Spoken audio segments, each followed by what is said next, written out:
There is simply not a bad seat in the house at the new Ryan Field, one of the most advanced stadiums in all of college football. The official opening is set for Friday night, October 2nd, when Northwestern plays host to Penn State in the Wildcats' Big Ten home opener. Dave Reston and our training camp crew have more from Evanston after a weekend check on Cats camp. Rick, thanks. Here with Jerry DiNardo and Jake Button. It kind of feels like there's two stories at Northwestern this year. One is the football team, and we'll talk about that in a moment. And one is the edifice that they are going to play in. We got a chance to see the new Ryan Field, thanks to everyone at Ryan Sports. Mark Jackson, the AD, was there and was great as well. What did you think? I think it's a beautiful place. I think it's perfect size. If you're a fan, you're always going to be protected from the weather. If you're a student, you've got great access to the field and a great view. I can't say enough about it. Mm-hmm.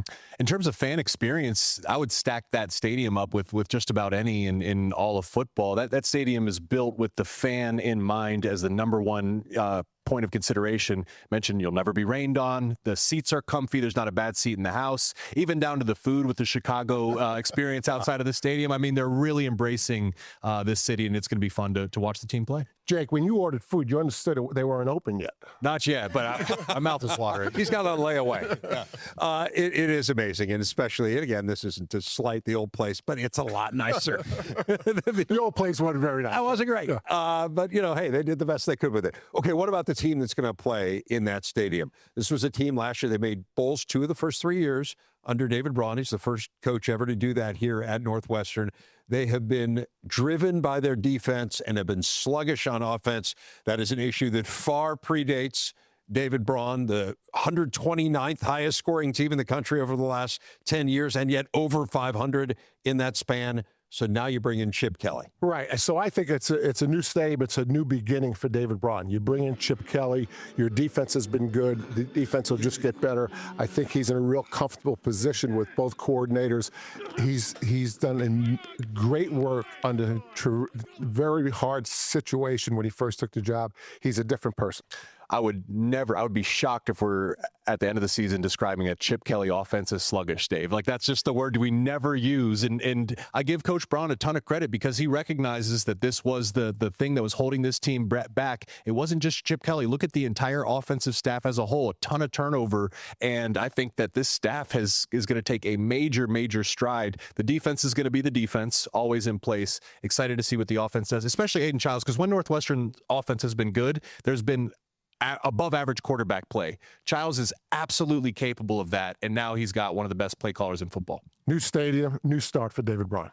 A lot of momentum around Northwestern football. Really good vibes here as we visited with the Wildcats today, Rick. A few hours south, the Cats' land of Lincoln rivals look to build on recent success that has seen one of the best 2-year stretches in Illinois program history. I was lucky enough to be in Champaign over the weekend with Illini great Howard Griffith as we got a firsthand look at the 2026 version of Brett Bielema's team.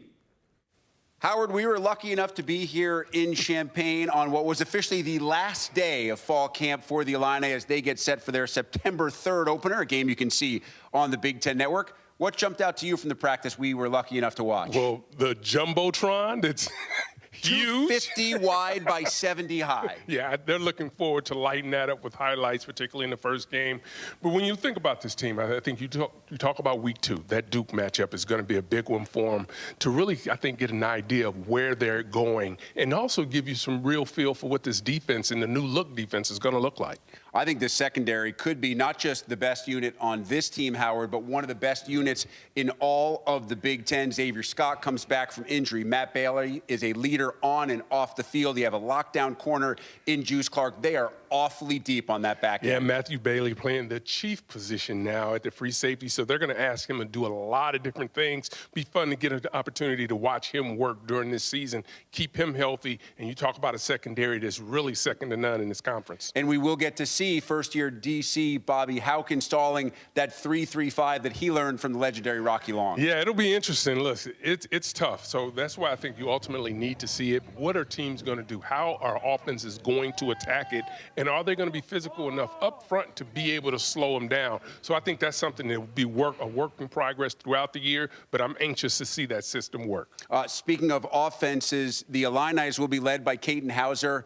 Familiar face, new place. Started his career at Michigan State, spent a couple of years at ECU. Now will finish his career here at Illinois. Brett Bielema said he was remarkably impressed by the game film, and what he remembered from Michigan State has been even more blown away by what Hauser has provided during fall camp. You know, they've had a lot of talented quarterbacks come in through the portal here. I think he has an opportunity to be the best one of them all. He's that talented.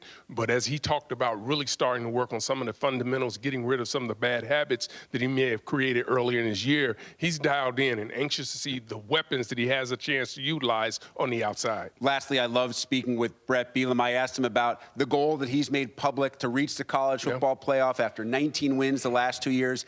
He said he was more taken aback and impressed by his team's goals, that they set out winning third downs, being efficient, understanding that before you can reach that big goal, you got to check off all the little boxes first. There are little things that make the difference. And you think about this team when they've been able, or when they have stubbed their toes in the past, there have been little things. So now you talk about being a goal-oriented team, to hear them talk about third down, to hear them talk about winning the turnover battle, that's huge, because sometimes people talk about, I want to lead the country in interceptions. September 3rd, Illinois opens up in a game, again, you can see right here on the Big Ten Network.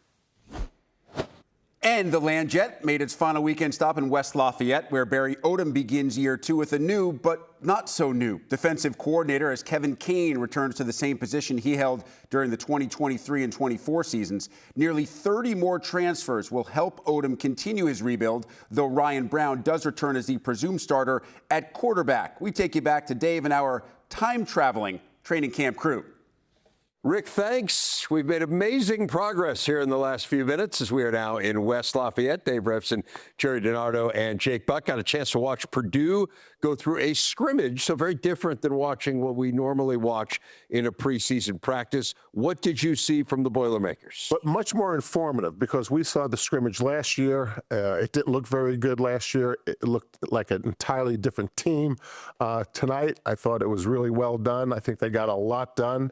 I'm not surprised they've made so much progress in a year. This is Coach Odom's third rebuild, and he knows what he's doing.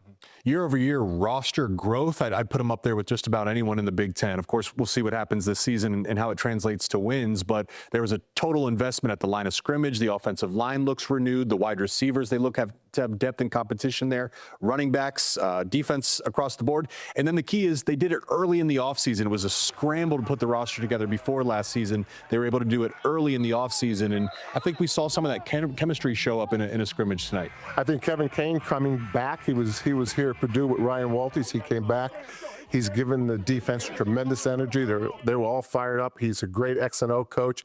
He and Coach Odom go way back, so I don't think it can be any better on defense. The vibes were really positive here. I mean, if you can kind of measure them, it just seems like everyone's enthusiastic. They're all on the same page. Players kind of looking for coaches to talk to them after practice, you know, going out of their way to interact with one another, which if you don't like each other, you try to get back to the dorm or your apartment as quick as you can. And the players, a nice vibe between them. So it's positive, no doubt. Kind of pragmatically, what does that look like? Like, where have you seen the most strides here on the field that might translate to, frankly, what they need, which is to win some games? I would just start at the offensive side of the ball, the offensive line, maybe all new transfers, or certainly, I mean, it's rebuilt through the transfer portal.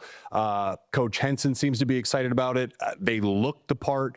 And then what that ends up doing is the quarterback, Ryan Brown, looked much more comfortable and decisive in the pocket today. He's able to hit some of these downfield shots. That was an area this offense struggled last year. The run game looked to pop some runs today. So it starts at the line of scrimmage for me. But I'm still excited about the skill positions of the quarterback as well. You know, I think the schedules are really difficult for a second-year coach, Wake Forest and Notre Dame in non-conference. You know, that has to change as we go forward. There's nothing you can do about it this year, but I suggest he had no other second-year coaches facing 9 conference games and then Wake Forest and Notre Dame. That's a tough draw. Those early games, I think, are going to be really important. If you can beat Wake Forest, man, that gives you a lot of momentum. Wake Forest is a good team. Right. A year ago, but that's a big game because then remember they have to go out to UCLA, late game in the Rose Bowl, then you come back for Notre Dame, a team that's loaded. So you want to be in a spot where you head out to the West Coast at 2-0 and then see what happens. But first things first, game Friday night against Indiana State. So they open a day before most of the league does as the Boilermakers look to get more W's in that win column coming up this year. Rick?